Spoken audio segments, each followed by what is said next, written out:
Parshas Eikev. And Parshas Eikev is again, Moshe Rabbeinu is on the same track since Rosh Chodesh Shvat, all the way till the 7th of Adar when he passes away, is what we are reading. This is the Parshas that we are reading. Moshe is obviously inspiring the people and teaching them and guiding them and informing them about all the important things they need to know and to be ready to enter Eretz Yisrael. This is what the Parsha talks about. So we are going tonight, only concentrate on one pasuk, one verse, chapter 8, verse 1 in the book of Dvarim. Today we are in the 15th of Av, but as we mentioned this morning, the 15th of Av is when the days are becoming shorter, the nights are becoming longer. In the Shulchan Aruch says, when this happens, it means that you should add in more learning, because what do you do in the night? You learn. So that's what the additional learning is happening on the 15th of Av, which was one of the favorite, nicest days for the Jewish people through history. 2 hours tonight. What? 2-hour class tonight? 2 hours tonight? That's called a lot for you. What's 2 hours? 2 hours is in the summer.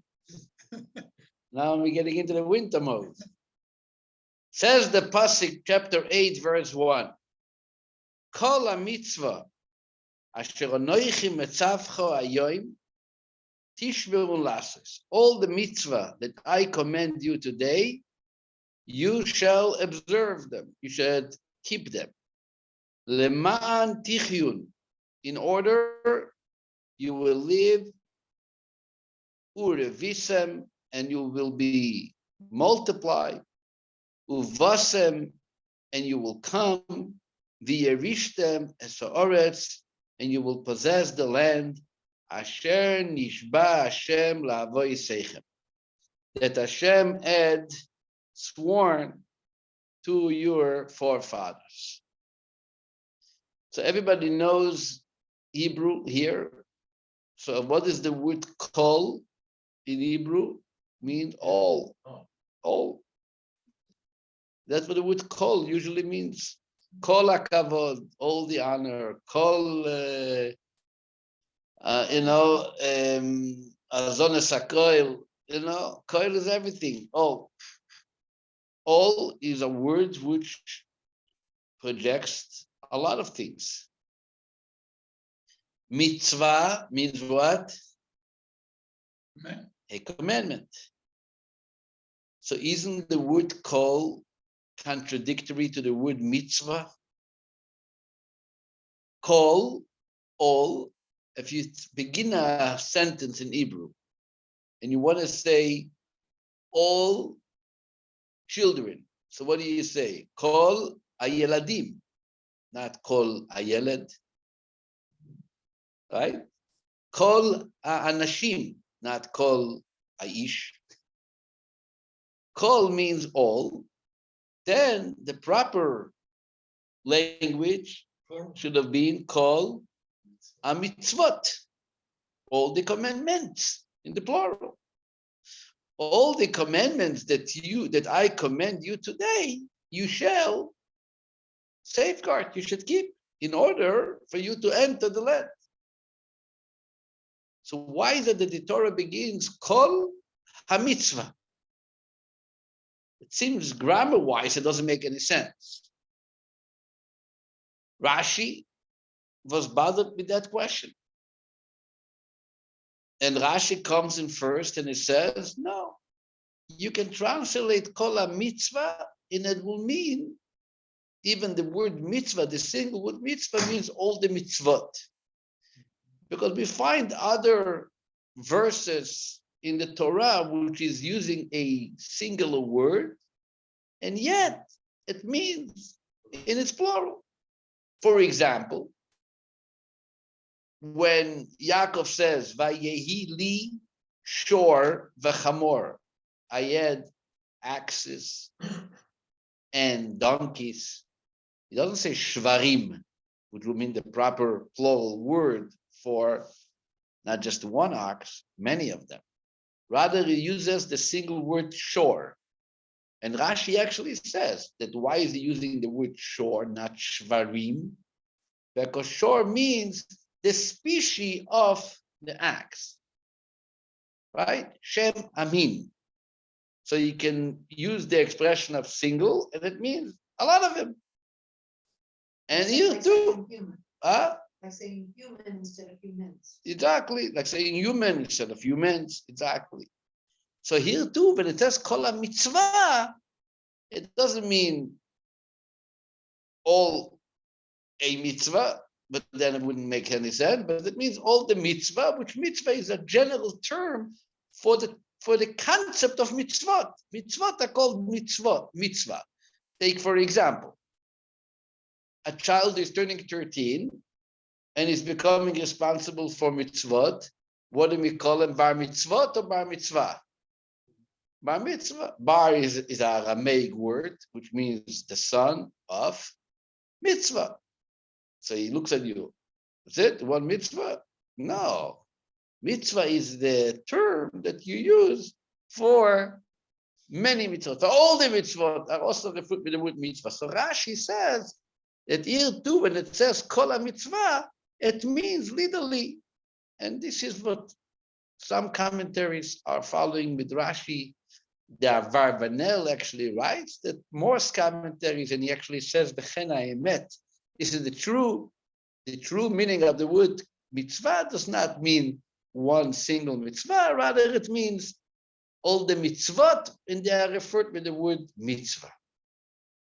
But not everybody accepts it. Just for the sake of learning, there is Rabbeinu Bechaye, for example, the Alshich. They say that this word kol mitzvah is actually going back to what it's written 2 verses earlier. 2 verses earlier, it says, when you come into the land, make sure that you don't follow the ways of the inhabitants of the land of Canaan. It says, verse 25, Psilei Elohem tisrefun be'esh. You should burn the statues of their gods in fire.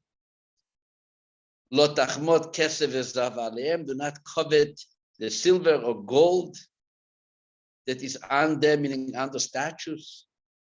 So some commentaries say that this is which the next word, kol mitzvah, is referring to that, meaning that stay away from this mitzvah, which I told you, to stay away from idols, is that mitzvah that you should keep to do in order to get into the land. But the Rebbe actually has an issue with that commentary, and he says, the previous verse says what you should do to the idols once you get into the land. Get rid of them. This verse tells you, keep the mitzvot in order to get into the land. So we're not talking about on the same page at all. This does not continue verse 25. Verse 25 is if you go back to verse 23, verse 24, what does it say? You're going to go into the land, and Hashem is going to give them into your hand. Make sure you don't follow their idols. Make sure you don't worship them. This all is what you are going to be required to do once you enter the land. Here, chapter 8 begins, Kol mitzvah tishmerun, you should keep the mitzvot, leman, in order you should live, and that's what? Ubatem v'yerishtem et haaretz. You should inherit the land. You should get in there. So in order to get in there, then it's not the idols, then it's everything. But Rashi understands, but I say others understand it too. For example, the Orach Chaim HaKadosh, he says that Kol mitzvah means, why is it written in the singular? Because a person sometimes does one mitzvah and he feels comfortable with that, and he says, okay, I'm doing 1, 2, 3, it's enough. I don't have to keep everything. So the Torah says, no, kol mitzvah, you should keep all the mitzvot, not only the one, because you should look at it like life. No one is going to say, okay, if you want to just take off my leg, it's fine. I'm going to be okay. You fight for every part of your body. And the mitzvot represent the body parts, the blood, the veins, the 240 mitzvot I said, the 365 lot I said. So don't compromise and say, don't sanctify the compromise and say, okay, I'm doing this 1, 2, 3, and the rest, that's how the Ohr HaChaim understands. But Rashi clearly looks at it and he said, no, it means all the mitzvot. All the mitzvot. And the surprise is that when was this verse written? When was this verse said? So we said earlier, Moses is standing, beginning of Shvat, some point, first day, the second day. It's in between Rosh Chodesh Shvat and the next few weeks, that's it. And it tells them all the mitzvot you should keep to do. Was even a possibility to keep all the mitzvot then? How many mitzvot depends once you enter the land? A lot of them. Even the holidays. How many mitzvot of the observance of a holiday can only be accomplished once you enter the land? Visiting the temple and so on. So it's really a small minority of mitzvot that they can keep practically if you want to be real. So that is not such a big question because we can say very simply, whatever mitzvot you can do now, do them all. If you can do the 613, fine. Can you do 20% are practical? So keep all this 20%. Today's day and age, we also have a lot of mitzvot that we cannot do. I just learned with Abba Mitzvah boy last night here in Shul. So we spoke about the 248 commandments.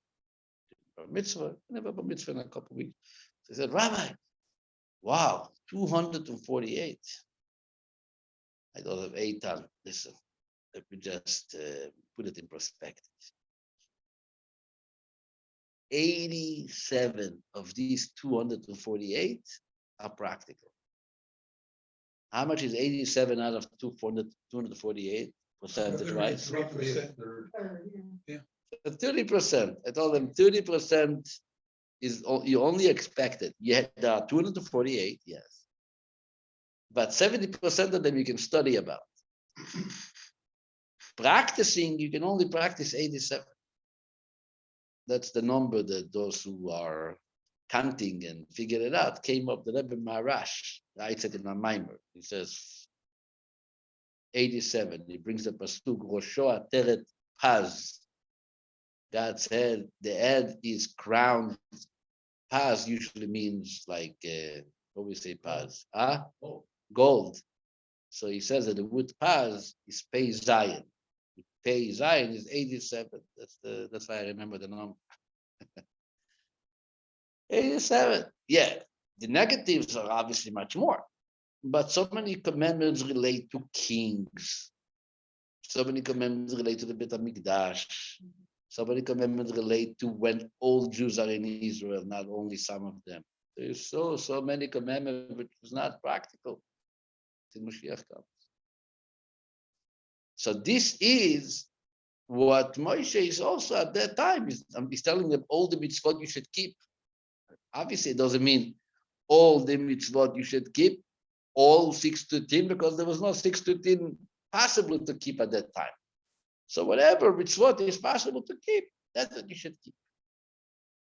But still, Rashi, even when he brings an explanation he says, this is the simple meaning, but when it doesn't fit in completely in the word, he brings a second explanation. It's like, if the first there's a little weakness, that take advantage on the second one, and together they create a kind of a good insight into the verse. That's what Rashi usually does. It's not two opinions. It's additional insight which complements the first insight, because the first is also a little After all, you say all the mitzvot, and it's not all, and you can't even keep them all.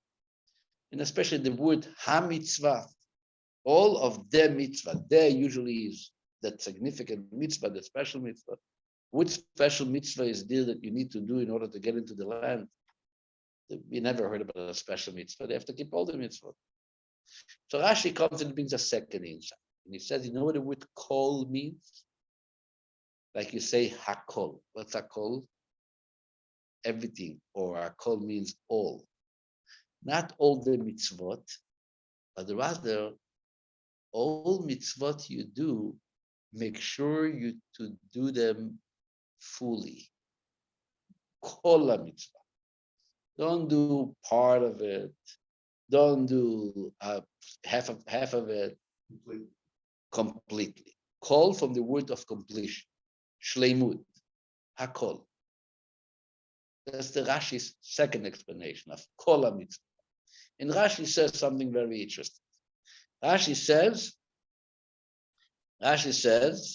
that this idea of kol mitzvah, to keep all the mitzvot, says Rashi, in the name of the Medrash Tanchuma, when you do a mitzvah, if you did not finish it, the mitzvah is not necessarily called a new name.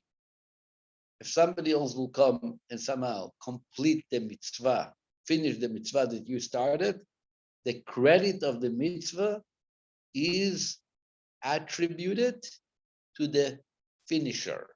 There's such a word. So the one who finishes it. The one that completes. The one who completes. And Rashi says, where do we see it? So Rashi brings the famous Gemara. The Gemara is in Masechet Sota. The Gemara actually makes that very same statement.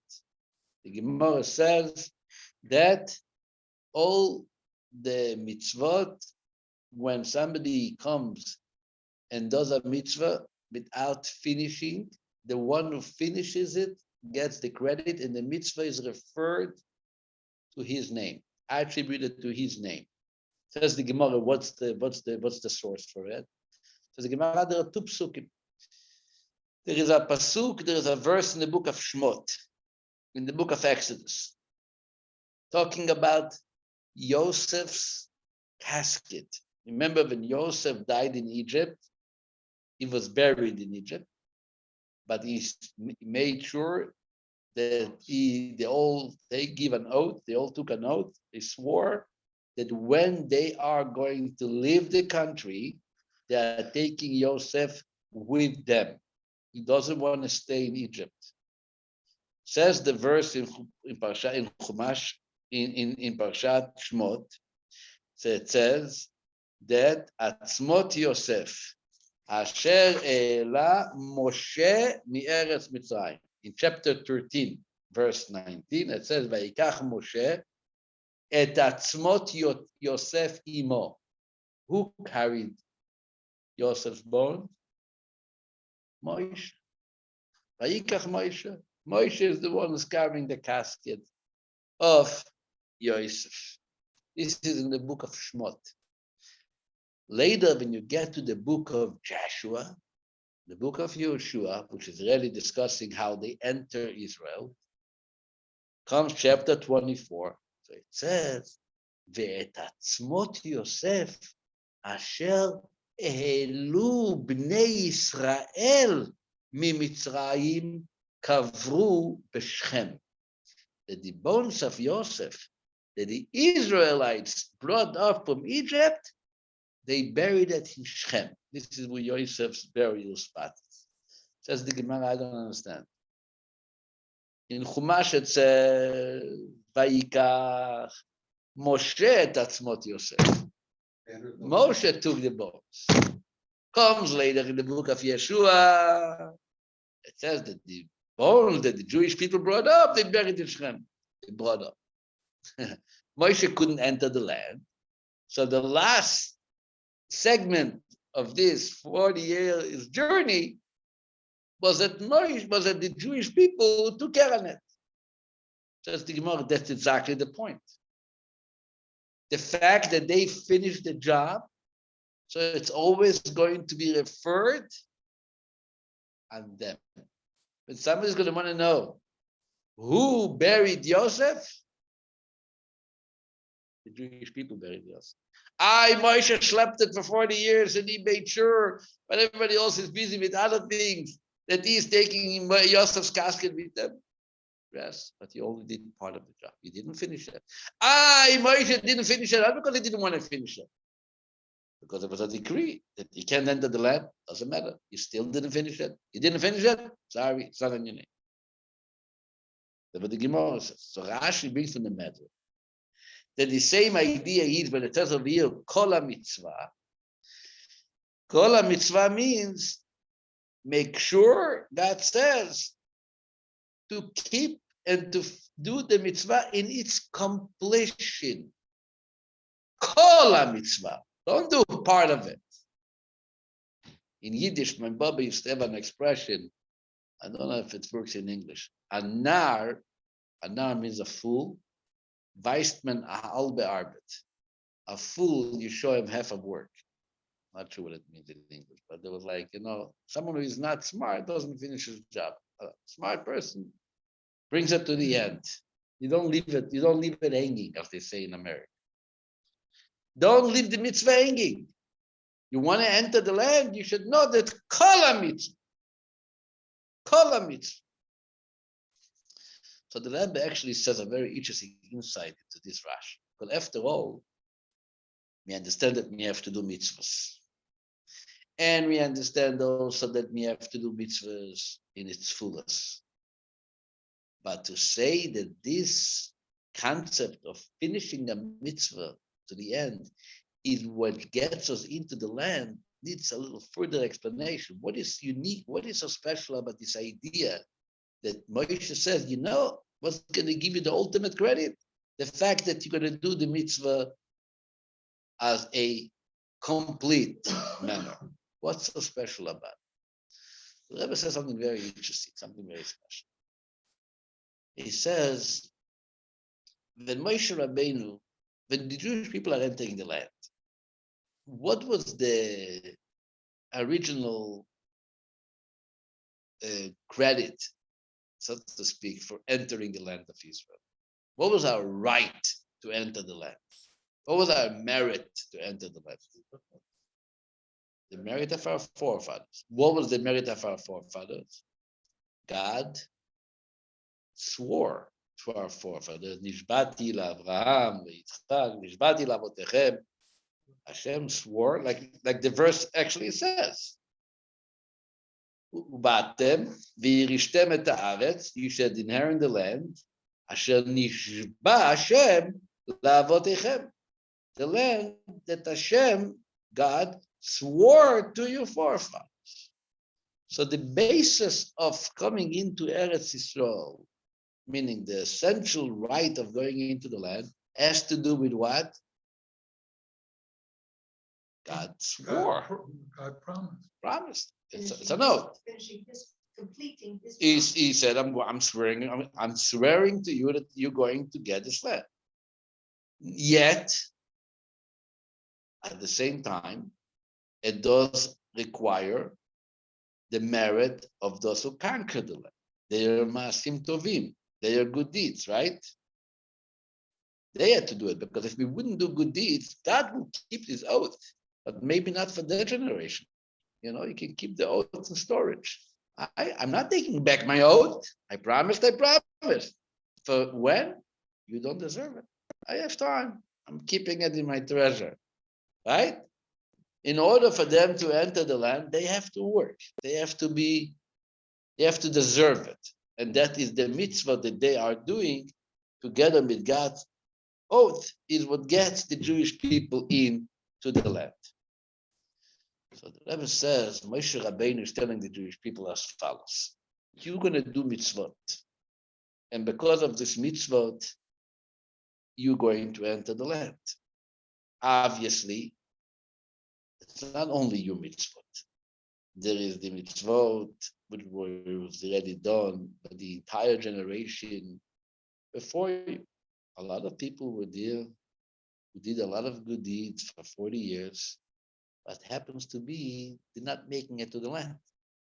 Because you remember, everybody who was associated with the spies conspiracy is not going into the land. Everybody which even was not associated with the spies conspiracy, but it happens to be that it was Nebuch 20 years old when the story of the spies took place, when they left Egypt. What happens to them? Too bad. So they also gonna die. So those people's mitzvot who were associated with the spies and did not get into the land, and they actually delayed everybody else enters to the land. So their mitzvot obviously is being credited for us. We are the ones who are bringing it to an end, so we're going to get the credit, the generation entering the land. But those people who were good people and did a lot of mitzvot, but they need to make it into the land. Comes Moshe, and the verse tells us you should know that even their mitzvot, all their good deeds, which is being used as credit, but yet it's all being attributed to you, the generation entering the land, because you are the ones who are completing the job. And the mitzvah is being counted for who? For the one completing it. In other words, Moshe is speaking to the second generation, right? This is the second generation, but the generation first who came out of Egypt. This is their children. And he tells them, guys, make sure that you keep all the mitzvot that you have, so you should have the merit to enter the land. And even though that the mitzvot of your forefathers, of your parents, also supported the merit to enter the land, because God needs you to do mitzvahs and he wants you to do good deeds in order to deserve to get into the land. But yet, since you are finishing the job, Al Shem Gomra, you are the ones who are finishing it. So therefore, this entering of the land is going to be attributed only to your name. It's a new name. You're getting the credit for it. Kol mitzvah, meaning all the mitzvah, with all the mitzvah, the finishing of the mitzvah, the completion of all the mitzvot which was done by all the Jews who left Egypt, is now being attributed to this generation who is entering the land and is making their way into the land. Where do we learn it? It's to learn, Rashi says, from Moshe Rabbeinu. Moshe Rabbeinu, obviously, was carrying Yosef, and yet the Torah doesn't call it on Yosef. The book of Yeshua leaves it for all generations. The credit is ultimately going on those people who took Yosef into Eretz Yisrael. There's obviously the moral of this concept of bringing something to a finish. Rashi does say somewhere that initiating something is difficult. Kol ha'atchalot kashot. All beginnings are hard. But after all, a beginning carries with that a certain excitement, something new. Dreams are being cultivated. Exactly, there's all different style of motivation, despite the challenge. But you're excited. Oh, never had it before. We're going to start a new thing, whatever. What is more difficult? You start it, and then you got to continue going. And there is this challenge of getting kind of gets old, especially if there is other troubles which come in. Maybe a little financial will stop you from getting with this excitement. Maybe you don't get this credit that you were hoping to get personally or financially or emotionally. And you kind of like, okay, you're less motivated, and eventually the job might even come to a stall. It happens, right? What is the Torah tells you? You want to be motivated, just remember, ultimately, the mitzvah is going to be counted al shem goimro. The one who's finishing the job, he's going to carry the name. He's going to carry the credit. It's going to be his merit. So don't give up now. Don't give up now. That should keep you going. The Rebbe spoke about our generation being the end of exile, and coming Mashiach. The Rebbe spoke about it. We are in a very difficult time period as far as spirituality is concerned.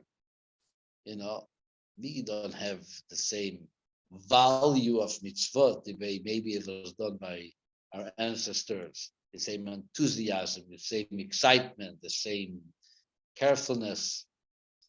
But who is going to get Mashiach? We're going to get Mashiach. So the Rebbe says, keep on going because we are bringing it, we are doing it. So all this accomplishment is going to be attributed to us.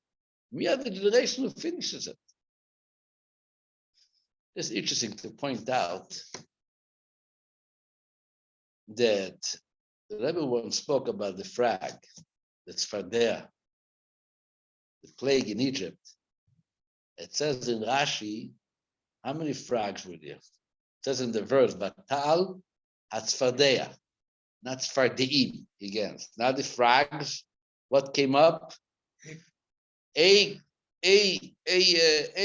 frag came up. Rashi says it was actually Aaron brought up a one frag. And the Egyptians started taking their sticks and beating this frag. And as more they beating him, streams of frags are coming, bursting out from the big frag and destroying Egypt. The Rebbe once spoke about Aaron. What do you mean? If God told you to bring a plague of frogs, why are you letting the Egyptians doing most of the job? You bring up one frog and you let them finish. Isn't the rule when it comes to a mitzvah, you got to see it to its completion? That's the whole idea that we're learning. Amatchil b'mitzvah, omrim lo gmor. You begin to do a mitzvah, we tell you finish up. You want to get the credit for the mitzvah, don't let it hanging. So why is Aaron bringing up one frag, letting the Egyptians do the other part of the mitzvah? He should have said, don't get involved, this is my mitzvah. The Rebbe said something interesting, very interesting. Yes, there's a big idea, there's a big value in finishing a mitzvah. But you start. But you know what kind of mitzvahs?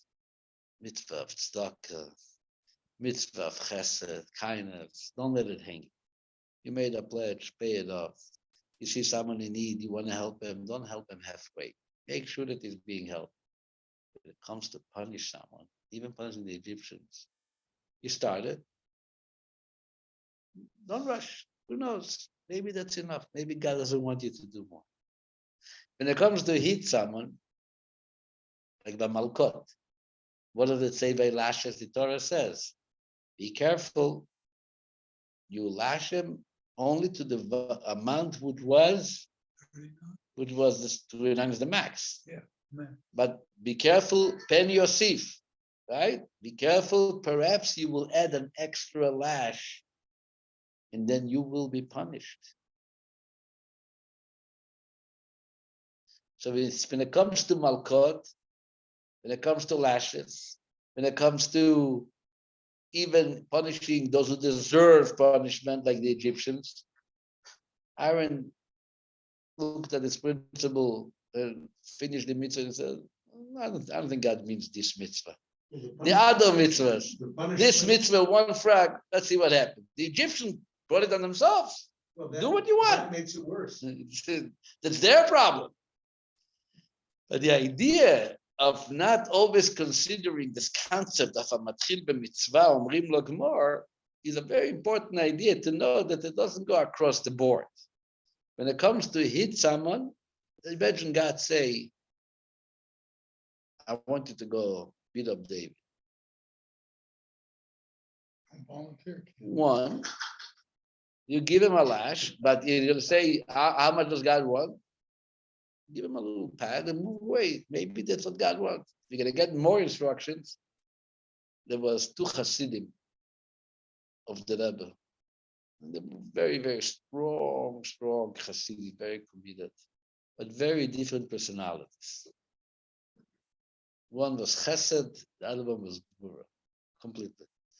So someone who once said, "What's the difference between Rabbi Avram, the bencher, whatever?" These two Hasidim. They said, Avram and bencher, they both fired up Hasidim. They're ready to go for the Rebbe in fire. Run. Just the Rebbe has to say something, they will be there first. But if the Rebbe says, "We gotta go give a hug, Moshe," they're both gonna run. Somehow Avram is gonna get there before bencher. He's gonna be the first. If the Rebbe is gonna say, "We gotta go beat up Yang," they're both gonna run. The Rebbe said, bencher is gonna get there first. Understand? The idea is that everything is what Hashem wants. And obviously, when you have a mitzvah, you got to do it to its completion. But, shvoye, shvoye. In Arabic, they say, shvoye, shvoye. Lat. Not this is what I'm referring to. When we say to finish a mitzvah in its completion, we actually mean a mitzvah which involves helping and assisting and providing for others. But this is what the pasuk tells us: kol mitzvah, all the mitzvah. Is a punishment actually a mitzvah? What? Is a punishment? Punish somebody. Sure, Is that a lashes. mitzvah? Yeah, you have a mitzvah to lash. If the Torah tells you to do it, it becomes a mitzvah.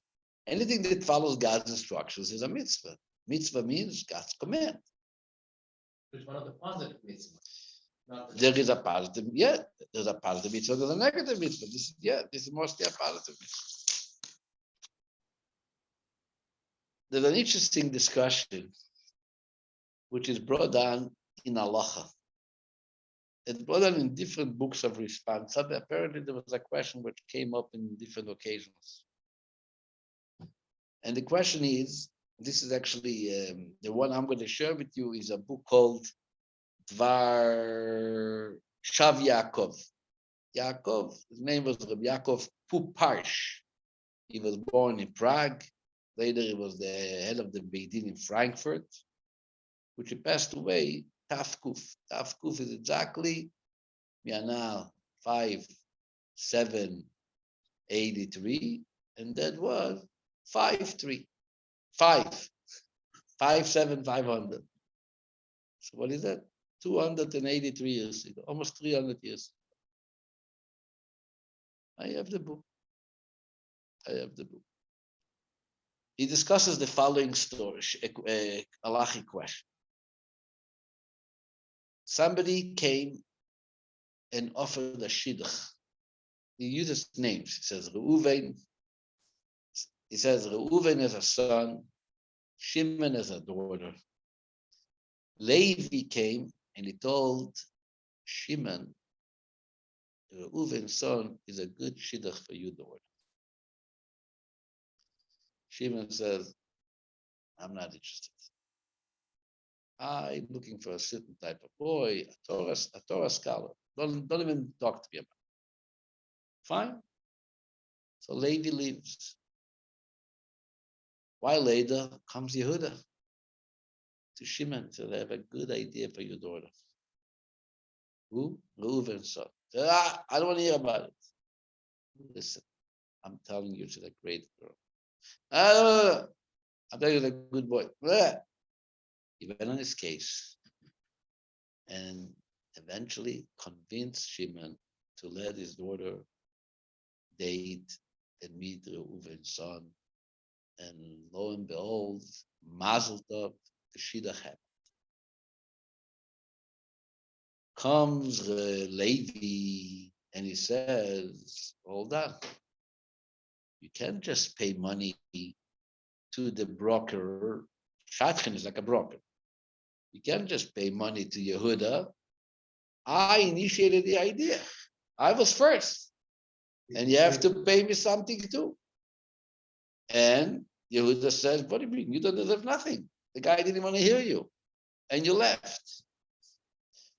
So they're presenting the Shaila to this Rabbi Parsh, the Rabbi of then Frankfurt. What does he say in the matter? So he goes in first with that discussion, the idea of a broker, halachically, when is a broker getting paid? But then he says, The Gemara says that who brought up the bones of Joseph to Israel? No, Both into the Israel, with all Israelites. these. Why? Moses was the one who initiated it. He schlepped it. No, but they finished it. And the mitzvah goes on the one who finishes. So therefore, we know that only Judah has to get paid, even though Levi brought up the idea. But then he has a challenge to that. And he says that the Midrash, which quotes, comments on the verse, Mizmor Shir Chanukat Abayit LeDavid, which we say every morning, a song of the dedication of the house of David. Who sings that song? King Solomon sings it. And who is he praising? The house of David. Says the Midrash, David? David didn't build the temple. King Solomon built the temple. Why is it called the Beit LeDavid, the house for David? Says the Midrash, David initiated the idea. He told to Natan and Navi, I think he told them, what's going on? I'm sitting here and the Ark of God is in a curtain tent. It's not right, we got to build a temple. And that's why the name is called on David. So asked this Rabbi of Frankfurt, now we see that it's not so simple. Not always do we attribute everything to the one who finished it, because here we have a source which does give credit to the one who initiated. So we got to figure out the Shatchen idea. Maybe he has some claim. You can't just let it go. So he says something very interesting, very original.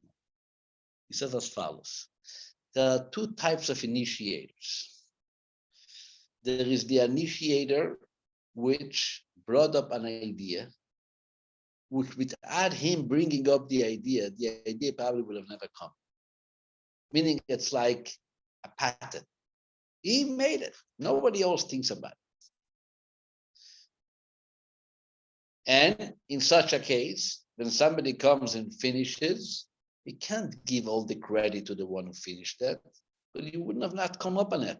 You in your own mind, you would not think about it. Once this guy gave an idea, it wasn't accepted, so you came and you built on it, and you developed it, you became a good nudge, and you decided, you know what, I'm making it happen, and you developed it further and further, and Baruch Hashem, you were lucky the shidduch worked out. But without the first one, you would have never think about it. Then we are giving credit to the first. But if it's the type of idea that without the first, with the second person, it's an idea that, everybody just saw the boy in shul. And happens to be that this guy went, and the guy said, no, I'm not, and the father said, I'm not interested. And another guy also saw it, and he said, you know what, I'm not going to let it go. I'm going to make it happen. Then the one who finished it is called the one who gets the credit. Because the initiator doesn't really have anything to do with it. Meaning it's not because he initiated. He brought up an idea, it wasn't accepted, and you moved on. Every time I'm going and offering an idea, I'm going to get paid for it. Doesn't work like that. This is what, so what does it say? It says something very interesting. It says by Moses, what happened by Moses? Why was Moses carrying the casket? So the Gemara tells us, the Gemara says that what happened by Moshe was that the Jewish people were ready to take Yosef. But they said, wouldn't it be a greater honor for Yosef to be carried by Moses than by us? Let Yosef being honored by, what's his name? By Moshe take care of. So in essence, what does it mean? That Moses was not the initiator of taking care of what's it called, of Yosef. Matter of fact, all Jews gave an oath to Yosef that we're going to make sure that you don't stay in the land. He was the one who technically took care of him because they allowed him. Therefore, we can attribute the credit to who? to the Bnei Yisrael who finished the job, because they are the ones who brought it to completion. However, in the story of the temple, nobody thought about building a temple. King Saul was before David. Did he speak about building a temple? No. Maybe there would have been another 20 kings and they would still not think about building a temple. So therefore, who deserves the credit? The one who initiated David. That's what he's analyzing the halacha based on these two occurrences. But clearly, what comes out from Rashi, that Rashi not necessarily learns like this.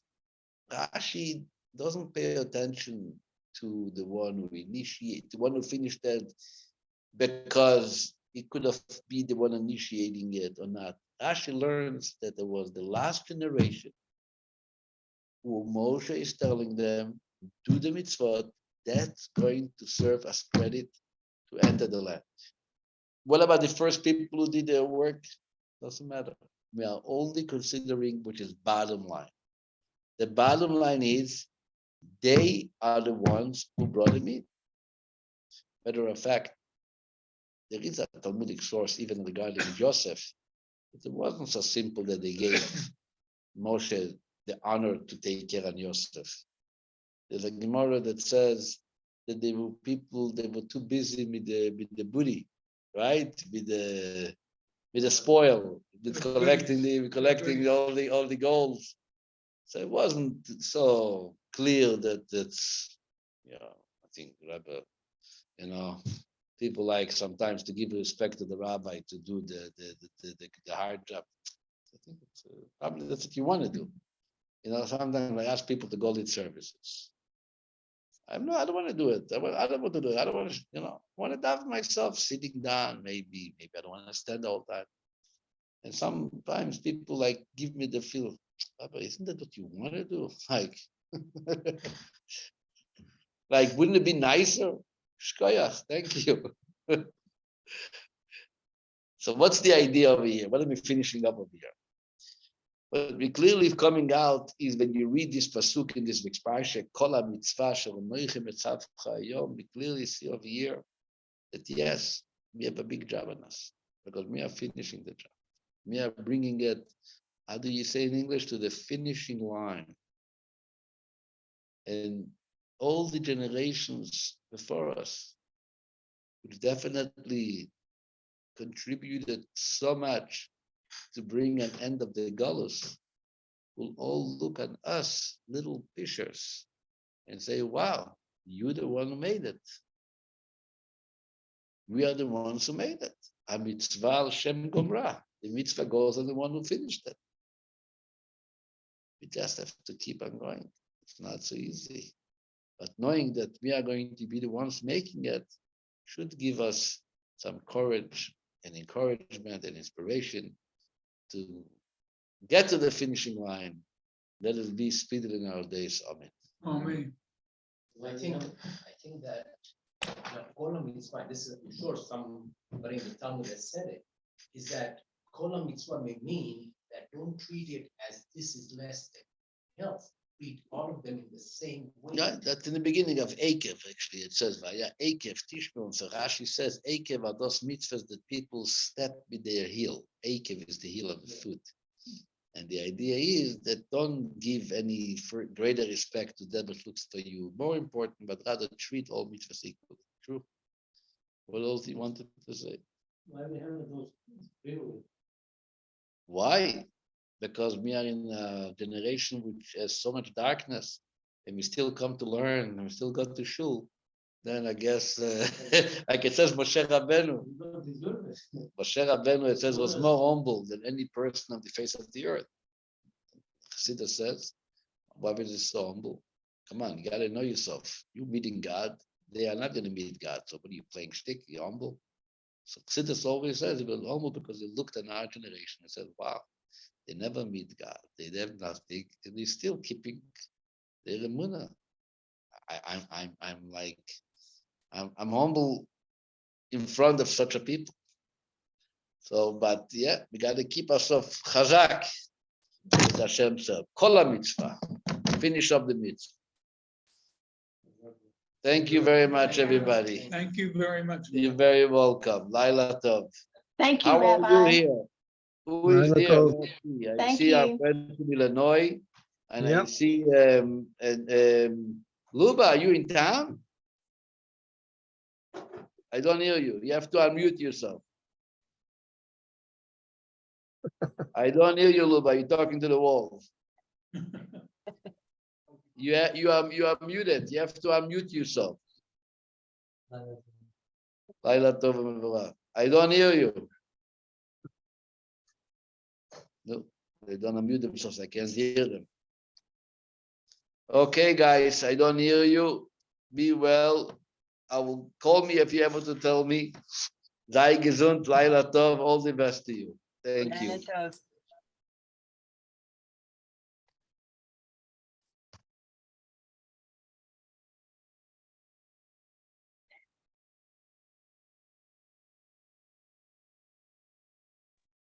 Люба, не слышно вас, Люба. Вам нужно включить. Не слышно вас, Люба. Люба, вам нужно включить микрофон. У вас микрофон отключен. Вас не слышно.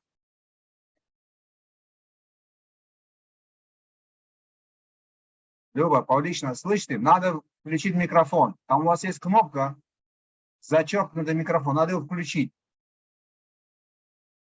Вас не слышно. I can hear you now. Все, Да, теперь да, сейчас слышно. слышно. Да, да. Да. О, я Нашли? на телефоне, и плохо было слышно. Жаль, конечно, что я не смогла сказать бай. Где находитесь? Да. Где мы находимся? Ну, я думаю, сейчас мы находимся Мозес Лейк. Как? Мозес Лейк. Модес Лейк. Модес Лейк. Это здесь, недалеко отсюда. От Ну, Сиэтла. 3 часа. 3 часа. Да, 3 часа езды. Да, да, я знаю где-то. Я был там. Мгм, мгм. Вот там Вот мы приедете? находимся. Вы скоро приедете? Да, обязательно. Я думаю, что, в августе, не знаю, как получится в августе, в сентябре обязательно я приду. Приедете в Шул. Сиэтл, да? Да, обязательно, обязательно. Очень хочу всех видеть, соскучилась. Так У нас что, будет да. праздники, будет сука. Приезжайте на суку, будете в суке, всех увидите. Ну, даст Бог, даже все будет хорошо, то постараемся.